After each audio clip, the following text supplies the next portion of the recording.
बिस्मिल्लाहिर्रहमानिर्रहीम। Election commission आजकल जनाब फोकस बना हुआ है सबका, और सब लोग जनाब इलेक्शन कमीशन पे नज़रें लगा के बैठे हुए हैं और सब यही देखते हैं जनाब कि इलेक्शन कमीशन हुण की कर रहे हैं। सो इलेक्शन कमीशन में इस वक्त के जो हालात हैं एज़ ऑफ नाउ वो ये हैं कि पेशावर हाई कोर्ट का जो डिसीजन आया जिसमें जनाब उन्होंने कहा जी कि बल्ले का निशान जो है वो मिल सकता है PTI को, तो उसके बाद एक थोड़ी सी जिटरी सी सिचुएशन हो गई वहाँ पे इलेक्शन कमीशन के अंदर। Why do I say that, इसलिए उसका रीज़न ये है कि इलेक्शन कमीशन को इख्तियारात दिए गए हैं, वो किसी ने मैंने नहीं दिए, इलेक्शन कमीशन ने ख़ुद नहीं लिए, वो जो असम्बली थी इंतखाबात से पहले उन्होंने दे दिए जनाब, उनको राइट्स दे दिए, पावर्स दे दी और वो एक्सरसाइज कर रहे हैं। नाउ द इशू इज़ कि जब उन्होंने एक डिसीजन दिया तो उसके बाद पेशावर हाई कोर्ट, ज़ाहिर है PTI का गढ़ है जनाब खैबर पख्तूनख्वा, उन्होंने वहाँ पे जो एक्सरसाइज की अपनी पावर्स पेशावर हाई कोर्ट ने, वो उन्होंने एक्सरसाइज करके पावर्स तो अपने बल्ले का निशान उनको वापस दे दिया PTI को, जिसकी वजह से PTI जो है बहुत खुश हुई, टू बी वेरी ऑनेस्ट, और एक खुशी की लहर दौड़ गई, एक उम्मीद जाग गई PTI के अंदर। But at the very same time election commission thought कि जनाब ये इस तरह का जो फैसले हमने किया था उसको जनाब टॉस कर दिया गया पेशावर हाई कोर्ट में, और उसके बाद जनाब जो उसका डिसीजन आया है उससे हमारी अथॉरिटी जो है यानी कि इलेक्शन कमीशन की अथॉरिटी जो है वो चैलेंज हो गई। उसके बाद थोड़ा सा वहाँ पे खामोशी हो गई, और ख़ामोशी ये हुई कि जनाब they felt bad about this thing कि हमारी अथॉरिटी को चैलेंज किया जा रहा है, यानी कि इलेक्शन कमीशन की अथॉरिटी को चैलेंज किया जा रहा है। सो एनीवेज उसके बाद जनाब उन्होंने कहा जी कि हम सुप्रीम कोर्ट जाएंगे, सुप्रीम कोर्ट में जो डिसीजन है पेशावर हाई कोर्ट का उसको चैलेंज करेंगे। ठीक है, ये खबर मैं पहले भी दे चुका हूँ और बहुत अरसा पहले दे चुका हूँ, उसी के बाद दे चुका हूँ, पेशावर हाई कोर्ट के डिसीजन के बाद फ़ौरन मैंने ये खबर दे दी थी। नाउ इस वक्त जो सिचुएशन है वो ये है जनाब कि वहाँ पे एक खामोशी है इलेक्शन कमीशन के अंदर। जो हसल बसल होती थी, जो वहाँ पे काम होता था जिस तरीके से, और वो एज सच उस पेस से नहीं हो रहा। सो इसलिए अब इंतज़ार किया जा रहा है कि जनाब सुप्रीम कोर्ट में क्या डिसीजन आता है, सुप्रीम कोर्ट इसको कैसे लेता है, इसको ज़रा देखा जाएगा कि जब आइंदा आने वाले दिनों में जब सुप्रीम कोर्ट में इलेक्शन कमीशन जाएगा तो सुप्रीम कोर्ट क्या फ़ैसला देती है उसको। एक बात याद रखें कि PTI इलेक्शन में उनके बल्ले का निशान बैलेट पेपर पे होने पे पेशावर हाई कोर्ट के जो डिसीजन था, obviously everyone knows about this thing, they were very happy about this thing and they still are very happy about this thing, but how the election commission how they took it वो मैंने आपके सामने रख दिया। बहरहाल anyways ये तो election commission की इसलिए मैंने बात की क्योंकि इलेक्शन कमीशन पर सबकी नज़रें जमी हुई हैं। जोड़ तोड़ का सिलसिला जारी है और इस वक्त जनाब लोगों के अंदर एक ऐसी एक इलेक्शन कैंपेन्स जो हैं ऑलरेडी किक ऑफ कर दी गई हैं उन्होंने, और वहाँ पे एक थोड़े से जलसे जुलूस भी हैं, लोग जाके मिलते मिलाते भी हैं, और एक काम उन्होंने ऐसा शुरू कर दिया हुआ है कि एज़ इफ़ कि 8 तारीख को इलेक्शन यानी कि 8 फरवरी 2024 को इलेक्शन जो है वो होने जा रहे हैं। अब इसमें कोई चेंज आ सकती है, नहीं आ सकती, I don't know about that seriously, but then again कुछ इस किस्म के इंडिकेटर्स आते हैं, इंडिकेशंस आती हैं कि जनाब अगर थोड़ा सा अगर इलेक्शन जो है सेनेट के इलेक्शन से पहले हो जाए लेकिन 8 को ना हो तो क्या होगा। ये एक बहस है, इस बहस को ड्राइंग रूम्स में किया जा रहा है और ड्राइंग रूम्स में ये बाहर निकल आई है अभी। खैर एनीवेज सो इस पर ज़्यादा गुफ्तगू करना अच्छा भी नहीं है आजकल, लेकिन एनीवेज फैसल सालेह साहब ने, मेरे बड़े अच्छे दोस्त हैं, पुराने दोस्त हैं हमारे, और फैसल सालेह साहब पीपल्स पार्टी में थे, पीपल्स पार्टी छोड़ के उन्होंने नून लीग ज्वाइन की। Now what exactly is happening in Noon league, as यहाँ वहाँ पे लोग आ रहे हैं जा रहे हैं, बट एनीवेज फैसल सालेह साहब से पूछ लेते। फैसल साहब कैसे हैं आप, खैरियत से? जी राना साहब अस्सलाम वालेकुम जी, बड़ी खुशी हुई आपके साथ, बहुत अरसे के बाद एक प्रोग्राम में मुझे आपने शामिल किया है, आपकी मेहरबानी है जनाब। The player is all mine. Faisal साहब ये एक आम सा सवाल है, सारे पुछते होंगे तानू, मैं भी पूछ लेना, लेकिन इट मीन्स अ लॉट कि पीपल्स पार्टी छोड़ के नून लीग वाई, क्यों एक वेव चल पड़ी है नून लीग की, और नून लीग जनाब ऐसे लग रहा है कि Noon league is going to make it and Mian Nawaz Sharif sahab is going to make it and he is going to be the next prime minister of this country, इसलिए आप भी उस तरफ चले गए नून लीग के अंदर, या कोई और वजूहत थी? राणा साहब, क्योंकि आपके प्रोग्राम में बड़ा मुख्तसर वक्त है तो मैं कोशिश करूंगा मैं इसको बड़ा जितना कंसाइज कर सकूं, मैं कोशिश उस हवाले से मेरी रहेगी। हमारे पाकिस्तान में 266 कौमी असम्बली के हल्के हैं जहाँ पे डायरेक्ट इलेक्शन होते हैं। अब हर हल्का जो है कौमी असम्बली का, उसके जो सियासी पॉलिटिकल जो डायनामिक्स हैं वो फर्क है जी। शहरी कुछ हल्के हैं, कुछ रूरल हल्के हैं, कुछ मिक्स्ड है, जॉइंट हल्के हैं इस हवाले से। अब बहुत से हल्के हैं जहाँ पे पार्टियों के वोट होते हैं, बहुत से हल्के हैं जहाँ पे पार्टियों के वोट नहीं होते, जहाँ पे लोकल ग्रुपिंग्स के होते हैं, लोकल बिरादरियों के और ऑल सच वोट होते हैं। मैं जिस जिले से, जिस इलाके से मेरा ताल्लुक है, वहाँ पे जो लोकल जो वोटिंग है वो होती है लोकल हमारे ग्रुपिंग्स के सर पे, उसके बेस पे होती है। यहाँ पे पार्टियों का जो अमल दाखिल है, जो वोट बैंक है, वो इतना नहीं है जितना कि शायद और बाकी जगहों पे होता है। इस लिहाज से मुझे जो फैसला जब भी करना होता है, मेरा ग्रुप है जी, उसका अल्लाह का शुक्र है वो मेरे साथ बड़े अरसे से खड़े रहे हैं। मुझे सियासत में बहुत लंबा अरसा हो चुका है, 6-7 दफा अल्लाह करम से मैं बन चुका हूँ इसी इलाके से। तो इन्हीं के बलबूते पे मैंने सियासत की है, इन्हीं के बलबूते पे मैंने इलेक्शन लड़े हैं। और अल्टीमेटली हमने चाहे सूबे में जाना है ऊपर, या कौमी असम्बली में ऊपर जाना है, या फेडरेशन में जाना है, अल्टीमेटली हमने वोट इन्हीं लोगों से लेने हैं। इसलिए मैं ये सब इसलिए बात कह रहा हूँ कि उसका मकसद ये है कि इन लोगों की, हमारे जो इलेक्ट्रेट है, हमारे जो लोकल इलाके के अवाम है, उनकी आरा जो है वो मेरे लिए हमेशा मुकद्दम रही है। हमेशा मैंने उसको फौकियत दी है। अब पिछले 8-10 महीने से जब यहाँ पे ये एक्सरसाइज शुरू हुई, कुछ थोड़ी सी गहमा गहमी शुरू हुई सियासत की, तो हल्के के अवाम ने मुझसे पूछते थे कि आपने आइंदा इलेक्शन में आपने क्या हिकमत अमली इख्तियार करनी है। उसकी वजह यह है कि पिछले 2 इलेक्शन जो हुए हैं, 2013 में और 2018 में, उन दोनों इलेक्शनों में मुझे अपनी जिंदगी के सबसे ज्यादा वोट पड़े। 2013 में भी और 2018 में भी। और 2018 में मुझे 1,20,000 वोट पड़े, उसमें से 13,000 वोट निकाल के मुझे 1,06,000 पे मेरा वोट काउंट लेके आएगा और मुझे 400 वोटों से हरवा दिया गया। फिर मेरी रीकाउंट भी नहीं की गई। तो वो सफर तो हल्के की इलाके के आवाम करती है ना, उनके काम नहीं होते हमारे। जिस तरह आपको पता है हर इलाके में, चाहे रूरल इलाका हो, अर्बन इलाका हो, तो मुझे हल्के उन्होंने अवाम ने कहा जी कि आप जो फैसला इस दफा आप हमारी मर्जी के मुताबिक करें। आप तो पहले आपने जो फैसले किए थे फैसल साहब, उनकी मर्जी के बगैर किए थे? पहले मैंने उनको अपने साथ कायल करने की कोशिश की थी और उनकी अवाम की मेहरबानी थी कि मेरे साथ कायल हो गए। अच्छा। लेकिन उसके बाद फिर वो, क्योंकि रिजल्ट उल्टे हो गए, और उसका सबसे बड़ा जो नुकसान था वो मुझे भी हुआ और मेरे साथ हल्के की अवाम को भी हुआ। तो इसलिए फिर अब उनकी जो बात थी वो बड़ी, उसमें एक लॉजिक थी, रीजनिंग थी और वेट था कि जी आप इस दफा आप PMLN के साथ आप जाएं और आप उनके साथ खड़े हों। एक तो ये वजह थी जो आपके सवाल है, उसकी एक दूसरी वजह भी है जी। दूसरी क्या? मैं पीपल्स पार्टी में 2017 में दोबारा शामिल हुआ था और आसिफ जरदारी साहब और बिलावल मेरे पास इसी शाहजीना मेरे गांव आए थे जी। और एक इज्जत की बात थी जी। अब पिछले कई सालों से मैंने देखा है कि पीपल्स पार्टी में पंजाब में उनकी वो उस तरीके की उनका काम नहीं हुआ। उस तरीके से उन्होंने अपने सियासी तौर पे अपने आप को मुतहरिक नहीं किया जिस तरीके से उसको होना चाहिए था।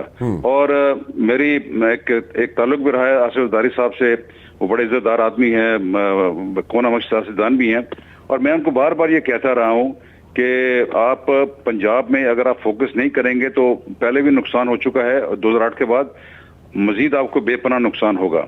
अच्छा एक मिनट जरा रुकिएगा, मैं एक सवाल है मेरा यहीं पे। देखिए आसिफ जरदारी साहब जो है उनको आपने ये मशवरा दिया क्योंकि उनको भी पता है कि जनाब पंजाब में ऐसा सच यहाँ पे कोई काम नहीं हुआ, पीपल्स पार्टी ने ऐसा सच काम नहीं किया, अपने इन रोड्स नहीं बनाए। सेकेंडली एक और भी सिचुएशन बनी रही, और वो ये बनी रही कि चलो सिंध है वे पीपल्स पार्टी की सोच रही है, चलो जी सिंध तो है साढ़े कोल, बाकी जो है देख लेंगे, जो हो गया ना, नहीं सी ना होया तो ना सही। सो वो इस तरह चलता रहा, इसलिए पीपल्स पार्टी जो है वहाँ पे लूज़ करती रही। एक और बड़ा इंपॉर्टेंट एस्पेक्ट है, वो ये है कि विद इन पीपल्स पार्टी के लोग जो है वो कई लोग ऐसे हैं जो नाराज़ रहते हैं पीपल्स पार्टी के से, उनके डिसीजन से, कि जनाब जो यहाँ पे इत्तेहाद हो जाता है या सॉफ्ट कॉर्नर दिया जाता रहा है मुस्लिम लीग नून को, उसकी वजह से भी they are very upset about this thing. ये दो रीजंस तो हैं बड़े ऑब्वियस। उसके अलावा आपने कोई रीजन उनको बताया जरदारी साहब को? जी आपने बिल्कुल सही फरमाया, और आपको याद होगा जब 2008 में पीपल्स पार्टी और PMLN की हुकूमत एक मुश्तरका बनी थी, उसके बाद ही ये सारा सिलसिला शुरू हुआ कि जो पीपल्स पार्टी का जो वोटर था वो पीपल्स पार्टी से अलिनेट होना शुरू हो गया, दूर जाना शुरू हो गया। पीपल्स पार्टी के कार्डर जो थे, जो अपने आप को पहले बड़े मुतरक रखते थे, वो पीछे हट गए, अपने आप को वो उन्होंने गोशा नशीन कर लिया। और अल्टीमेटली 2011 में जब ये PTI की रिसर्जेंस हुई, तो इन्होंने देखा कि हम उस तरफ इनका एक नेचुरल एक फ्लो बनता था, वहां जाने शुरू हो गए। तो मैं ये सारी बातें जो आपने फरमाई है, मैंने सारी बातें जरदारी साहब से की, और साथ ही साथ मैंने उनको ये भी गुजारिश मैं करता रहा ऑल थ्रू कि हमारी पार्टी पे एक छाप लगी हुई है सिंध की। हमारे जितने फैसले होते हैं, जो हमारी हिकमत अमली होती है, वो उसकी ज्यादा ओरिएंटेशन होती है कि जी हमारे सिंध के हालात किस किस्म के होंगे। तो मैंने उनको कहा जी हाँ, पीपल्स पार्टी 3-4 दफा पावर में आई है पाकिस्तान में, जब भी पावर में आई है, और आप खुद 2008 में जब पावर में आए, आपको पंजाब से सबसे ज्यादा सीटें आपको मिली थी वहां पे जी, इसलिए आप पावर में आए थे। तो आपने देखा कि 2013 में कितनी सीटें मिली, 2018 में आपको 6 आप जरदारी साहब इट वाज नॉट इंटरेस्टेड और व्हाट, ये मैं जानना चाहूंगा जी। मैं ये गुजारिश कर रहा हूँ कि वो उनका इंटरेस्ट नहीं था, मुझे लगा कि पंजाब में इतना इस कदर ज्यादा इंटरेस्ट नहीं था। ओके। तो ये फिर अब देखें, हमने रहना पंजाब में, पहले पंजाब में रहना हमने, तो पंजाब में अगर रहना है तो आपने तो फिर अपने, और हमारा हल्का इलाके जिले हमारे पंजाब में ही है ना, तो हम तो पंजाब की साथ भी करेंगे। जो लोकल हालात हमें यहाँ के जो हैं वो हमने उसको देखना होता है। एक हल्के की आवाम की डिमांड थी, फिर ये अच्छा फैसल साहब, आई अंडरस्टैंड, लेकिन मैंने दसो what is the understanding between you and Shahbaz Sharif sahab, because Shahbaz Sharif साहब केम अप टू यू और वो आके आपसे मिले, तो what is the understanding like? मतलब क्या अंडरस्टैंडिंग क्या हुई है आपकी? चलो सीट तो तुसी ऐतकी कर लोगे, लेकिन what is the understanding after that? Rana साहब, मैं आपको अर्ज करूं, कोई ऐसी अंडरस्टैंडिंग नहीं है जिसकी तरफ मैं समझता हूँ आपका इशारा हो जी। उन्होंने एक इज्जत दी है, वो तशरीफ लाए मेरे घर पे जी, यहाँ पे शाहजीवना मेरे गांव में तशरीफ लाए। मेरी फैमिली थी, हमारे ग्रुप वाले थे वहाँ पे सारे, हमारे और MNAs MPs जो थे वो सारे मौजूद थे, और उन्होंने फैसल साहब कुछ तो अंडरस्टैंडिंग हुई होगी ना, ये तो नहीं हो सकता कि सिर्फ सीट या तुसी बाकी गल्लां ਜਿਹੜੀਆਂ ਨੇ ਉਹ किया कि जी बाद में देखेंगे, इस तरह तो नहीं हो सकता, कोई तो अंडरस्टैंडिंग नहीं होनी है। राणा साहब गुजारिश है, जिंदगी में बहुत कुछ देखा हुआ है जी, मैंने बहुत कुछ देख लिया है, बहुत ओहदे देख लिए हैं। चलो आगे भी तो देखने की तमन्ना होती है ना, 10 दफा वजारतें देख ली हैं, अब एक दफा शौक होता है। अब मैं सही बताऊं जी, कोई ऐसी बात नहीं है। या तुसी ये सारा डिसीजन छोड़ देता है आगे शहबाज शरीफ साहब ते या नवाज शरीफ साहब ते कि जिस तरह वो मनु अकोमोडेट करन ते कर लवन। अब देखे ना अकोमोडेशन उन्होंने यहाँ पे आके मेरे पे मुझे कहा जी ये आप 2 इजला हैं, जंग के और चिन्योट के। अच्छा नहीं, तुसी उस पास नहीं आ रहे हो फैसल साहब, नहीं आ रहे हो आप पे हम छोड़ते हैं। अच्छा चले राणा साहब तुसी जोड़ आखना चाहते हो तो फरमा दो। अच्छा फैसल साहब, एक कंपल्शन है, एक ब्रेक ले लूं मैं वापस, एक छोटी सी ब्रेक। जी What is going to be the situation like जी, जब सुप्रीम कोर्ट में केस जाता है और इलेक्शन कमीशन लेके जाता है सुप्रीम कोर्ट में केस, और कहता है जनाब कि इस तरह पेशावर हाई कोर्ट ने ये डिसीजन दिया था, उसके अगेंस्ट उसको वो बताता है कि ये डिसीजन ठीक नहीं है, या what ever the plea is, और प्ली लेता है जनाब कि इसको रिव्यू किया जाए, या उसको जो भी टर्म यूज़ करते हैं लॉ में, मैं तो इतना लॉ का एक्सपर्ट हूँ नहीं, तो वो वहाँ पे कहा जाता है। तो उसमें सुप्रीम कोर्ट क्या डिसीजन दे सकती है, क्या उसमें प्ली ले सकती है? क्योंकि यहाँ पे कुछ सियासतदान उठ के, और स्पेशली मौलाना फजलुर रहमान साहब ने अभी रिसेंटली एक स्टेटमेंट दी, कल की बात है तकरीबन, और उन्होंने कहा जनाब कि जो पेशावर हाई कोर्ट का डिसीजन है, उसकी जुरिस्डिक्शन पेशावर हाई कोर्ट की जो बनती है वो सिर्फ KPK बनती है। सो वो KPK की हद तक वो डिसीजन समझा जा रहा है। This is Maulana Fazal Rahman saying. कितना सही है, कितना गलत है, और सुप्रीम कोर्ट में आइंदा आने वाले दिनों में क्या हो सकता है और क्या सिचुएशन बन सकती है। मेरे ख्याल में मलक वहीद अंजुम साहब हैं, he is a legal expert. मैं उनसे जान लेता हूँ, उनसे पूछ लेते हैं, क्योंकि वो सारी चीज़ों पे बेहतर तरीके से रोशनी डाल सकेंगे। Malik sahab, thank you very much for joining me. कैसे हैं आप? Thank you sir, thank you very much रान साहब, आई एम फाइन। चलो बहुत अच्छी बात है मलक साहब ये मौलाना फजल रहमान साहब ने कल एक स्टेटमेंट दी थी, मीडिया टॉक थी और उसमें उन्होंने कहा, ये पॉइंट रेज किया कि पेशावर हाई कोर्ट का जो डिसीजन था जिसमें कहा गया कि जनाब बल्ले का निशान जो है वो बैलेट पेपर पर होगा या PTI के पास होगा, उसको लेके जाएगी इलेक्शन कमीशन, उसके अगेंस्ट जाएगी सुप्रीम कोर्ट में। अब मौलाना फजल रहमान कहते हैं जनाब कि वो डिसीजन जो है पेशावर हाई कोर्ट का, उसकी रिस्ट्रिक्शन, उसकी जो टेरिटरी है बनती है, वो बनती है सिर्फ और सिर्फ अपना KPK की हद तक। सो ये बात सही है। और अगर फिर आगे अगर हम चलें, सुप्रीम कोर्ट की तरफ चलें, तो इलेक्शन कमीशन जो भी प्ली लेता है, क्या चांसेस हैं, क्या हो सकता है सुप्रीम कोर्ट के अंदर, और क्या डिसीजन हो सकता है? बताइए, वो उसको मेंटेन रख सकती है उस डिसीजन को सुप्रीम कोर्ट, उस पर कह सकती है कि नहीं जी पेशावर हाई कोर्ट का डिसीजन ठीक है, या उस पर कोई और फैसला आ सकता है? Thank you very much Rana साहब। गुजारिश ये है कि मौलाना फजल रहमान साहब के बारे में तो मैं कुछ नहीं कहता, सियासतदानों के बारे में, लेकिन जो लॉ है, जो कॉन्स्टिट्यूशन है, उसके मुताबिक तो सूरत हाल जो है वो पेशावर हाई कोर्ट को जुरिस्डिक्शन है उसको चैलेंज करने की और केस को सुनने की, चैलेंज वहां करने की और केस को सुनने की। नहीं, मैं इसको जरा एक्सप्लेन कीजिएगा मलिक साहब, इस चीज को जरा एक्सप्लेन कीजिएगा, जो लास्ट सेंटेंस आपने जो कहा। जी मैं करता हूँ जी। गुजारिश ये है कि article 199 of the constitution of Islamic Republic of Pakistan है, where it is categorically mentioned that subject to the constitution, a high court may, if it is satisfied that there is no other adequate remedy, can pass an order।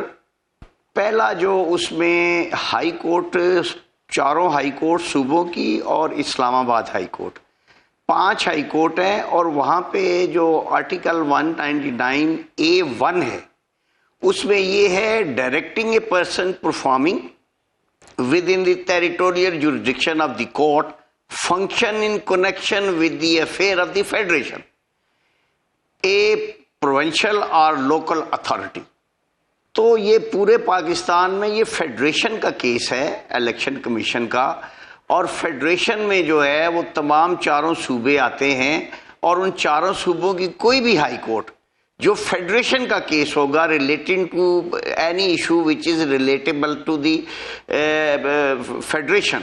अब election commission ने जो फैसला किया है वो फैसला बलूचिस्तान को भी इफेक्ट करता है, जो वहां के रहने वाले हैं, पंजाब को भी इफेक्ट करता है, जहां भी है पूरे पाकिस्तान में।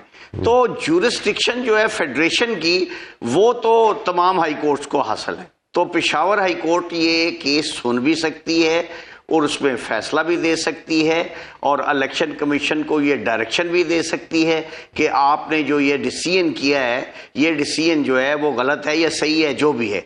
बट केस की जहाँ तक सुनने की बात है वो पेशावर हाई कोर्ट का राइट है, कानूनन आइन के मुताबिक है। हाँ, अगर ये होता कि आप आइन में अमेंडमेंट कर देते और फेडरल कोर्ट बना देते, और फेडरल कोर्ट में ये कहते कि जी all matters relating to the federation shall be heard by the that court, तो फिर तो बात डिफरेंट हो जाती। अब तो आइन में इस्लामाबाद हाई कोर्ट भी ए हाई कोर्ट है और बाकी भी ए कोर्ट्स हैं, 5 हाई कोर्ट्स हैं, और 5 हाई कोर्ट में ए जो लफ्ज है ए हाई कोर्ट, तो वो पांचों के बारे में 199 कॉन्स्टिट्यूशन का जो अभी तक है आइन में, उसके मुताबिक ये है कि कोई भी हाई कोर्ट इलेक्शन कमीशन को, जैसे ये FIA के केसेस हैं, तो FIA के केसेस में अगर कोई जुर्म वहां करता है कराची में, तो सिंध हाई कोर्ट उसको सुनती है। 2 के FIA तो रिलेटेबल है टू दी फेडरेशन। अच्छा, तो फेडरेशन का अगर ये आप खत्म कर दें। एक में okay, I got your point Malik साहब। मैं ये पूछना चाहता हूँ कि ये जो केस जो कहा जा रहा है कि जो पेशावर हाई कोर्ट की जुरिस्डिक्शन जो है वो सिर्फ और सिर्फ KPK की हद तक है, उसको आप कह रहे हैं कि वो नहीं हो, वो ऐसा नहीं है। वो आपने उसको कॉन्स्टिट्यूशन का आपने रेफरेंस दिया 199 का, ठीक है। सो ऐसा नहीं है, वो सब फैसले कर सकता है और वो बाइंडिंग और डायरेक्ट भी कर सकता है इलेक्शन कमीशन को। This is what you are saying, right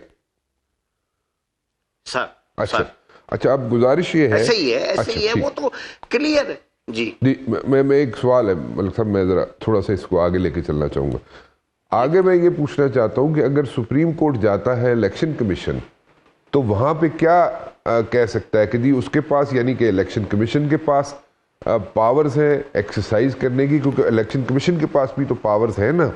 तो वो पावर्स क्या है, पावर्स हैं जिनको वो समझते हैं कि उनकी पावर्स को they are feeling a bit jittery, they are feeling a bit threatened, I would say, कि उनके जो डिसीजंस हैं वो अगर दूसरी अदालतों में इसी तरह चलना शुरू हो जाएंगे तो इलेक्शन कमीशन के हाथ बंद जाएंगे, इन सो मेनी वर्ड्स। सो वो जो भी डिसीजन ले किसी न किसी अदालत में चैलेंज हो जाएंगे, वो अदालत कोई और फैसला दे दे, तो इलेक्शन कमीशन की जो वर्किंग है उसमें हर्डल्स क्रिएट हो जाते हैं।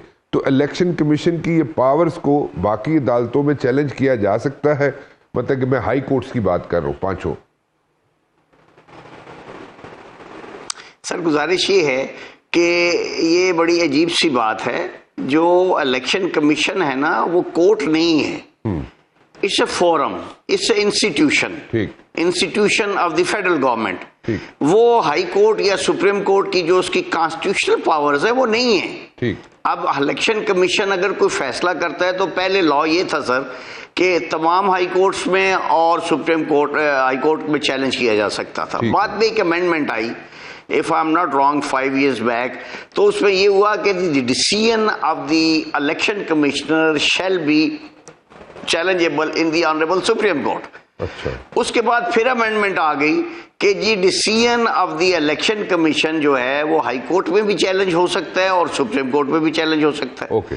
तो डिसीजन जो अगर इलेक्शन कमीशन ने करता है तो रिट जुरिस्डिक्शन में तमाम हाई कोर्ट्स जो इस पाकिस्तान में हैं और सुप्रीम कोर्ट को चैलेंज किया जा सकता है कि ये डिसीजन जो है, ये डिसीजन गलत किया है इलेक्शन कमीशन ने।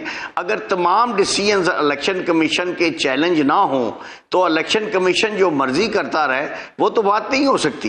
कानून के मुताबिक अगर किसी पार्टी का आप इस वक्त मलिक साहब, इस वक्त जो है तो इस वक्त आपने ये कहा कि जो भी डिसीजन लेगा इलेक्शन कमीशन या लेता है आइंदा आने वाले दिनों में, वो किसी भी कोर्ट या किसी भी हाई कोर्ट में उसको जनाब उसको वहाँ पे उसको कहा जा सकता है कि जी ये डिसीजन गलत है, वहाँ पे प्ली ली जा सकती है किसी भी हाई कोर्ट में। अच्छा मैं आगे थोड़ा सा चलूंगा। जी उसकी वजह ही, अच्छा जी वजह क्या है सर? वजह ये है कि फेडरेशन का पूरे पाकिस्तान में जो इलेक्शन कमीशन है, किसी ने इलेक्शन लड़ना है, किसी ने कागज चैलेंज करने हैं, किसी ने नॉमिनेशन पेपर फाइल करने हैं, और इस केस में तो डिसीजन भी, इलेक्शन भी पेशावर में हुआ है। ठीक है जी, ठीक। ये जो इलेक्शन हुआ है इंट्रा पार्टी का, वो पेशावर में हुआ है। ठीक। तो how the Peshawar high court is not competent to pass an order. ठीक, ओके। मैं इससे आगे एक पास वो मैं करना चाहूंगा कि what's going to happen, what can happen in the days to come in supreme court, जब इलेक्शन कमीशन लेके जाता है अपना केस लेके जाता है सुप्रीम कोर्ट के आगे against Peshawar high court decision, तो वहां पे क्या हो सकता है? What's going to be the situation? Like छोटी सी ब्रेक है मलिक साहब, ब्रेक लेके वापस आता हूँ आपके पास।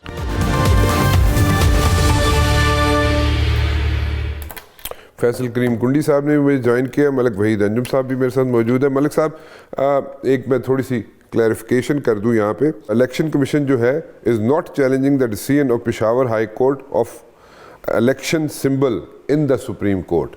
अभी वो इस किस्म का कोई ऐसा इरादा नहीं रखता। I stand clarified on this one, and it is going to challenge the decision of Peshawar High Court regarding suspension of appointment of RO, क्योंकि उसकी वजह से कोहाट में काम रुक गया हुआ है। सो ये है इस पे फिलहाल ये डिसीजन, तो एक लार्जर मेरे ख्याल में बेंच का डिसीजन आना है शायद प्रॉबली, तो इसलिए उस वजह से जो इम्प्लीमेंटेशन है कि बल्ले का निशान जो है वो मेरे ज़ाती ख्याल ये है, इस बात का तो मकसद मतलब ये हुआ कि बल्ले का निशान होगा, और सो मच सो कि जो औरतों की रिज़र्व सीट्स हैं उसमें भी एक एज दिया जा रहा है कंडीशनली कि उनकी स्क्रूटनी जो है, जो औरतें जो स्पेशल सीट्स होती हैं पीटीआई की, उनकी औरतों की स्क्रूटनी के लिए भी अभी काम जारी है, और उसमें अगर कोई रुकावट होगी तो वो इलेक्शन कमीशन उसको हैंडल करने के लिए तैयार है, और उसमें अगर एक्सटेंशन भी देनी पड़ती है तो वो एक्सटेंशन भी दे देगा और सहूलियात भी उनको मुहैया की जाएंगी। सो मैं इस पर थोड़ा सा I stand corrected on this one, क्योंकि ब्रेक से पहले we were discussing something else.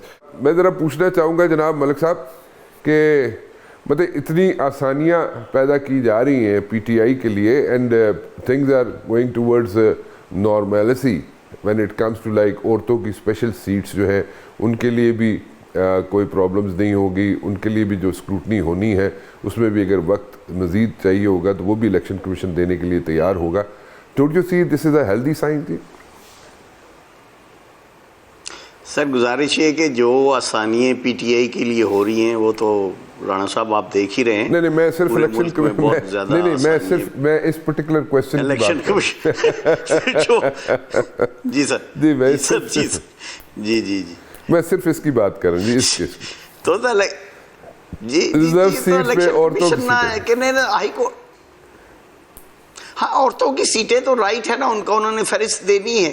जब बल्ले का निशान होगा तो आप औरतों का जो उनका कोटा जो बनेगा वो तो आप लिस्ट देंगे, वो तो इलेक्शन कमीशन को इनके ऊपर एहसान तो करेगा नहीं। तो इलेक्शन कमीशन ने फेयर इम्पार्शियल इलेक्शन करवाने हैं, तो उसके लिए मतलब मैं दरख्वास्त भी जो लेडीज़ के लिए है उनका जो परसेंटेज बनेगी उसके मुताबिक भी इलेक्शन कमीशन देगा, और मेरे ख्याल के मुताबिक इट्स फेयर इनफ।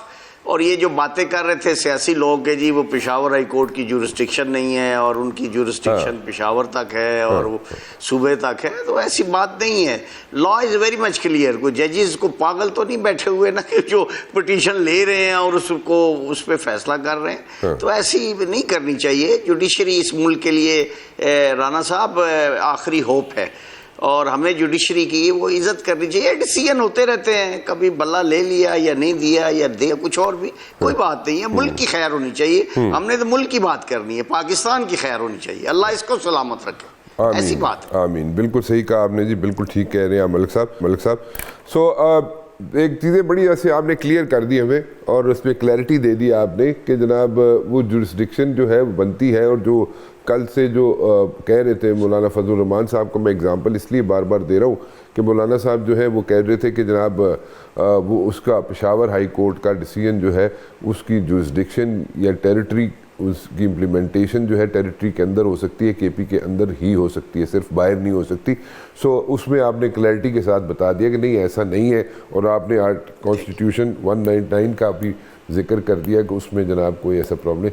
अच्छा मुझे एक बात बताइए, एक और बड़ा इशू है कि जो इलेक्शन जब हो जाते हैं, इलेक्शन के बाद जो है एक इशू बन जाता है कि जनाब कोई कहता है जी मेरे वोटा पूरियां नहीं पई सन, या मेरी गिनती सही नहीं हुई, या मेरे पे प्रॉब्लम होगी जनाब मेरे हस्ते, ठीक है, और या जो भी काउंटिंग हुई गलत हुई, वट एवर कोई ना कोई रीज़न होता है। वो जब चीज़ें जाती हैं इलेक्शन कमीशन के अंदर तो वहाँ पे लोगों के इतराज़ होते हैं कि जनाब टाइम कंज्यूमिंग बहुत होती है, तो इलेक्शन का टेन्योर मुक जाता है लेकिन उसे फैसला नहीं होता। अभी जो है, जो मेरी इतलात है वो ये है कि उसमें भी इलेक्शन कमीशन ने एक टाइम स्पेन दे दिया है कि जनाब इतने अरसे के अंदर अंदर इसको डिस्पोज ऑफ किया जाएगा जो भी शिकायत है, ताकि ये जो पुराना सिलसिला चल रहा था उससे जान छुड़ाई जाए। पुराना सिलसिला जो था कि जनाब असम्बली का टेन्योर मुक जाता सी, अगला बंदा तक ही खांदा रहता सी। सो वो उन्होंने जनाब सारी सिचुएशन जो है उसको हैंडल करने की कोशिश कर रहे हैं कि जनाब एक पर्टिकुलर टाइम स्पेन के अंदर अंदर सारी शिकायत को निपटा दिया जाए। ये पहले भी कानून मौजूद था या अभी जब नया जो अभी इन्होंने एक्टिवेट हुए हैं इलेक्शन कमीशन वाले, उन्होंने अपने आप को मतलब कि इस शिकायत से जान छुड़ाने की कोशिश करें? डू यू थिंक कि ये वाकई ही हो जाएगा इतने अरसे के अंदर अंदर डिस्पोज ऑफ सारी चीज़ें? रन साहब गुजारिश ये है कि आफ्टर द इलेक्शन, एक तो जब तक उसका नोटिफिकेशन नहीं होता उस कैंडिडेचर का या उस कैंडिडेट का रिगार्डिंग द इलेक्शन के वो जीत चुका है फॉर्मली, तो वो तो इलेक्शन कमीशन को आप दरख्वास्त देते हैं। लेकिन जब नोटिफिकेशन हो जाता है तो फिर ट्रिब्यूनल्स जो है ना वो बना दिए जाते हैं, जो ट्रिब्यूनल्स हैं जो इलेक्शंस के मैटर को डील करेंगे कि कोई कहता है जी मेरी वोटें सही नहीं पड़ी या मेरे वोट ठीक नहीं है या ये, और उसमें बाकायदा ट्रायल होता है, एविडेंस होता है, वन साइड अदर साइड, तो टाइम कंज्यूमिंग तो था, वो पहले भी था। लेकिन ये है कि उसके लिए अगर 3 महीने का, 4 महीने का या 5 महीने का रख लेते हैं और उसमें इलेक्शन कमीशन एक्ट में ये आता है कि yes tribunal has to decide the same, और जो भी डिस्प्यूटेड फैक्ट्स हैं, वोटों की गिनती है या अदरवाइज है, तो वो तो अच्छी बात है और हो भी सकता है अगर हमारी नीयतें ठीक हों तो 6 महीने में भी हो सकता है, मुख्तलिफ हल्के पे डिपेंड करता है। लेकिन ये अच्छी बात है कि ऐसे हो कि 6 महीने में या 3 महीने में ये जो भी इसका डिसीजन हो, ताकि जिसका भी जो भी इतराज़ है उसका फैसला हो जाए और वो मारा 5 साल फिरता ना रहे, तो वो ट्रिब्यूनल कर सकता है और ट्रिब्यूनल का राइट है और वो अपॉइंट होंगे, कोई ऐसी बात तो उसमें है नहीं। अच्छा चलें ठीक है Malik sahab, thank you very much for joining me जी, बहुत बहुत शुक्रिया, आपने बहुत क्लैरिटी के साथ बहुत सी चीज़ें हमें समझा दी।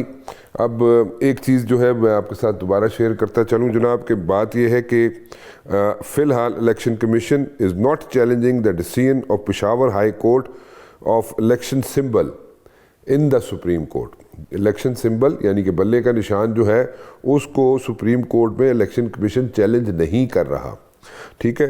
And it is going to challenge the decision of Peshawar high court regarding suspension and appointment of RO. जिस आरओ की वजह से जो डीआरओ की वजह से जो प्रॉब्लम्स क्रिएट हो रही हैं, जो पेशावर हाई कोर्ट का डिसीजन आया है उसकी वजह से, उसको मद्देनज़र रखते हुए उस पे जनाब सुप्रीम कोर्ट के पास जाएगा इलेक्शन कमीशन, क्योंकि उसकी वजह से काम रुक गया है कोहाट में। कोहाट के अंदर काम रुका हुआ है, इलेक्शन कमीशन काम नहीं कर सक रही क्योंकि पेशावर हाई कोर्ट का डिसीजन है। और एज जो है रियायत जो है दी जा रही है कंडीशनली, औरतों की जो स्पेशल सीट्स हैं, स्पेशल सीट्स जो बनाई जाती हैं नेशनल असम्बली के जो नाम जाते हैं उनकी कागजात की स्क्रूटनी के लिए, वो जनाब वहाँ पे इलेक्शन कमीशन उनको फैसिलिटेट कर रहा है। और अगर उस पर मज़ीद वक्त भी देना पड़ा उन्हें, और वहाँ पे भी उनको हेल्प आउट किया जाएगा, क्योंकि जब तक तो लार्जर बेंच बनता है सुप्रीम कोर्ट का या नहीं बनता है, what ever the issue is, उसको जब तक मुकम्मल तौर पे फैसला नहीं आता उस वक्त तक कंडीशनली बल्ले का निशान भी होगा। और उसके अलावा जनाब औरतों की जो सीट्स हैं, स्पेशल सीट्स हैं, उस पर भी उनको हेल्प आउट किया जाएगा। उनकी स्क्रूटनी के लिए वक्त मज़ीद अगर देना पड़े तो मज़ीद भी दिया जाएगा। कल 7 बजे फिर हाजिर हूँगा जी, टिल देन अल्लाह हाफिज़, खुदा हाफिज़।